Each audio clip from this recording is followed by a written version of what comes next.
अस्सलामुअलैकुम फ्रेंड्स, आप देख रहे हैं YouTube channel learn with Saqlain Janjua. आज हमारा माइक्रोसॉफ्ट वर्ड में लेक्चर नंबर 5 है, जिसमें हम शेप्स के बारे में सीखेंगे। तो सिंपल हम माइक्रोसॉफ्ट वर्ड ओपन कर लेते हैं। यह हमने माइक्रोसॉफ्ट वर्ड ओपन कर लिया। होम ऑप्शन में हमने इन सब चीज़ों के बारे में सीख लिया है। वीडियो ऑलरेडी चैनल पे मौजूद है, वहाँ से आप सीख सकते हैं। इसके बाद इंसर्ट में हमने पेज कवर, टेबल और पिक्चर वगैरह के बारे में भी सीख लिया है। वो भी ऑलरेडी वीडियो चैनल पे मौजूद है, वहाँ से आप सीख सकते हैं। आज का लेक्चर हमारा शेप्स के बारे में है। मुकम्मल डिटेल के साथ बहुत इजी तरीके से हम इसके बारे में सीखेंगे। तो ये हमारे पास काफ़ी ज़्यादा तादाद में शेप्स हैं। इनमें से कोई भी एक शेप आप सिलेक्ट करके उसे पेज पे अप्लाई करके उसमें एडिटिंग कर सकते हैं। तो सिंपल मैंने ये एक शेप सिलेक्ट की, इसे पेज पे अप्लाई कर दिया। इसी तरीके से आपने इसे शेप्स को किसी एक शेप्स को सिलेक्ट करके पेज पे अप्लाई कर देना है। यहाँ से आप मज़ीद भी कोई शेप्स ऐड करना चाहें तो कर सकते हैं। इसके बाद सेकंड ऑप्शन पे चेंज शेप्स आपको नज़र आ रहा होगा। यहाँ से आपने अगर कोई शेप चेंज करनी हो तो वो भी आप कर सकते हैं बआसानी से। इसके बाद एडिट शेप्स का ऑप्शन है, यहाँ पे आप क्लिक करके इस शेप्स को अपनी मर्ज़ी से एडिट कर सकते हैं। इसका साइज़ जो भी शेप आपने जिस हालत में चेंज करनी हो इस तरीके से आप कर सकते हैं, जैसा कि आपको स्क्रीन पे दिखाई दे रहा है। इसके बाद टॉप पे एरो के ज़रिए हम इस शेप्स को रीसेट कर लेते हैं। नीचे हमारे पास ये ड्रा टेक्स्ट बॉक्स ऑप्शन है, इस पे हम क्लिक करके एक बॉक्स जो है टेक्स्ट लिखने के लिए वो हम ड्रा कर सकते हैं। वो हम शेप्स के अंदर भी ऐड कर सकते हैं, या इसके अलावा शेप्स के बाहर भी हम इसे रखना चाहें तो रख सकते हैं। ये हमने एक बॉक्स जो है उसे ड्रा कर लिया। इसमें हमने कुछ भी लिखना हो तो वो भी हम लिख सकते हैं इस तरीके से। इस बॉक्स को हम शेप्स के बाहर से इस तरीके से रख सकते हैं। तो सिंपल हम इस टेक्स्ट बॉक्स को सिलेक्ट करके इसे डिलीट कर देते हैं। इस शेप्स को अपनी जगह पे ले आते हैं। उसके बाद हम इसका स्टाइल जो है वो अपनी मर्ज़ी से जो भी यहाँ से रखना चाहें रख सकते हैं। सिंपल रखना चाहें तो सिंपल रख सकते हैं। नीचे कलर फिल करना चाहें तो कलर फिल भी शेप्स का जो स्टाइल है वो हम रख सकते हैं अपनी मर्ज़ी से। जो भी आपको अच्छा लगे वो आपने रख लेना है। अदर पे क्लिक करेंगे तो ये हमारे पास काफ़ी खूबसूरत से डिज़ाइन है, शेप्स हैं, ये आप अपनी मर्ज़ी से फिल कर सकते हैं। इस तरीके से जो भी आप स्टाइल इसका रखना चाहें रख लेना है आपने। इसके बाद हमारे पास शेप्स फिल का ऑप्शन है, यहाँ से हम इस शेप्स को कलर फिल कर सकते हैं अपनी मर्ज़ी से। जो भी खूबसूरत सा कलर देना चाहें यहाँ से हम शेप्स फिल के ज़रिए इस तरीके से कलर दे सकते हैं। नो पे क्लिक करेंगे तो नो कलर हो जाएगा हमारे पास। इसके बाद मोर कलर हैं हमारे पास, ये देखें, यहाँ से हम अपनी मर्ज़ी से इसे मॉडिफाई कर सकते हैं। इसका कलर का जो है उसे डार्क लाइट करना चाहें तो कर सकते हैं अपनी मर्ज़ी से। उसके बाद नीचे पिक्चर ऑप्शन है, यहाँ से हम इस शेप्स में पिक्चर भी ऐड कर सकते हैं। तो ये हमारे पास पिक्चर पड़ी हैं, इनमें से कोई भी एक हम सिलेक्ट करके, जैसे हम इसे सिलेक्ट करके इंसर्ट करेंगे तो ये देख जो शेप का स्टाइल था उसी में पिक्चर जो है उसी शेप के ज़रिए ऐड हो गई। इस तरीके से आप अपनी मर्ज़ी से इसमें पिक्चर भी ऐड कर सकते हैं। ये हमने रीसेट कर लिया। उसके बाद दोबारा फाइल पे क्लिक करते हैं। नीचे हमारे पास ये देखें और भी काफ़ी सारे खूबसूरत से कलर देने के लिए हैं, ग्रेडियंट। इस पे हम क्लिक करके अपनी मर्ज़ी से यहाँ से इसे सेट कर सकते हैं। नीचे मज़ीद हमारे पास ये खूबसूरत से डिज़ाइन दिए गए हैं, टेक्सचर दिए गए हैं। यहाँ से हम इसे सिलेक्ट करके अपनी मर्ज़ी से अप्लाई कर सकते हैं, जो कि काफ़ी खूबसूरत से लगते हैं। आप जो भी इसमें से रखना चाहें सिलेक्ट करके अप्लाई कर सकते हैं। ये देखें, ये काफ़ी खूबसूरत से और भी हैं, जो भी आप अपनी मर्ज़ी से रखना चाहें रख सकते हैं। नीचे मज़ीद इसकी सेटिंग करना चाहें तो वहाँ पे आप क्लिक करके इसकी सेटिंग कर सकते हैं अपनी मर्ज़ी से। उसके बाद हम इसे ख़त्म करते हैं।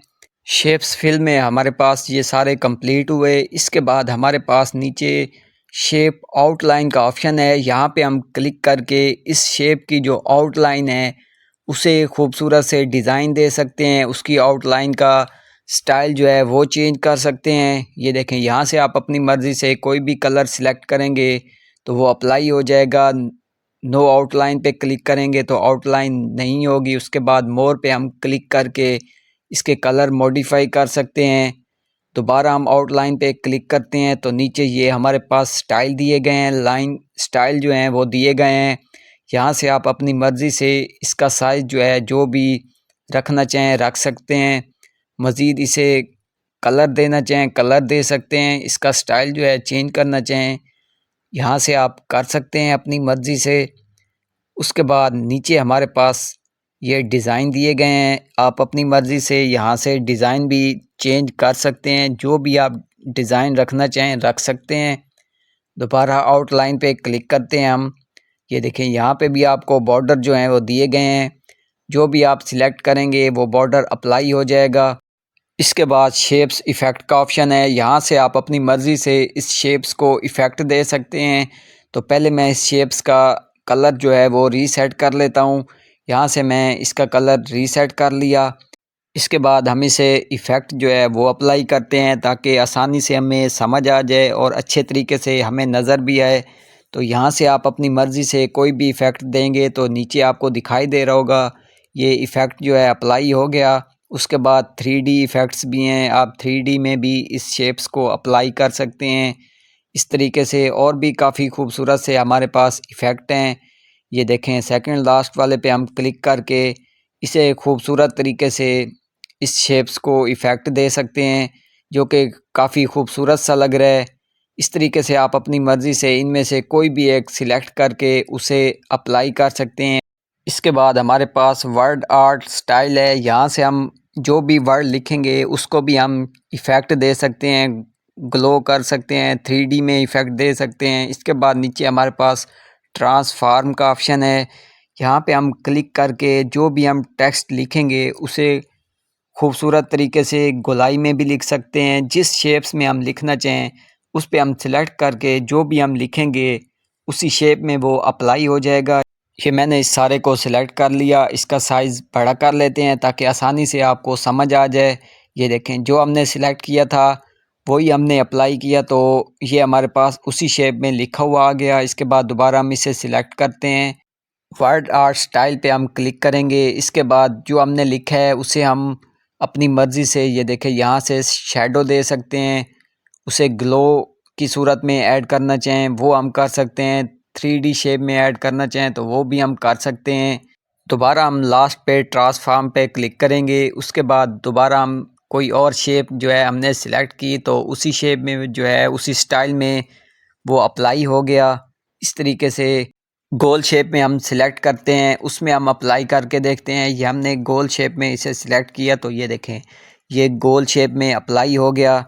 इसे हम थोड़ा बड़ा करके लिखते हैं, इस वर्ड को बड़ा कर लेते हैं ताकि आसानी से जो है वो हमें नज़र आए। ये देखें ये मैंने इसके साथ लर्न विद सकलैन जंजुआ लिख लिया। तो अब हम इसे अप्लाई करते हैं तो ये देखें इस तरीके से जितना बड़ा हमारे पास वर्ड लिखा होगा उसी शेप में वो गोलाई में अप्लाई हो जाएगा। इसके बाद हम इसे क्विक स्टाइल पे क्लिक करके इसे शैडो दे सकते हैं, उसका स्टाइल जो है वो चेंज कर सकते हैं।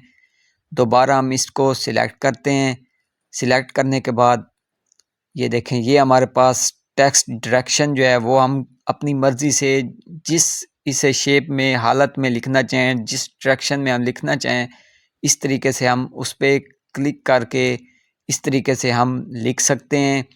उसके बाद नीचे हमारे पास अलाइन टेक्स्ट पे हम क्लिक करके ये देखें इस तरीके से जहाँ पे हम क्लिक करेंगे नीचे लिखना चाहें, दरमियान में लिखना चाहें, जहाँ भी हम सिलेक्ट करेंगे वहीं पे हम इसे रख सकते हैं बहुत आसान तरीके से।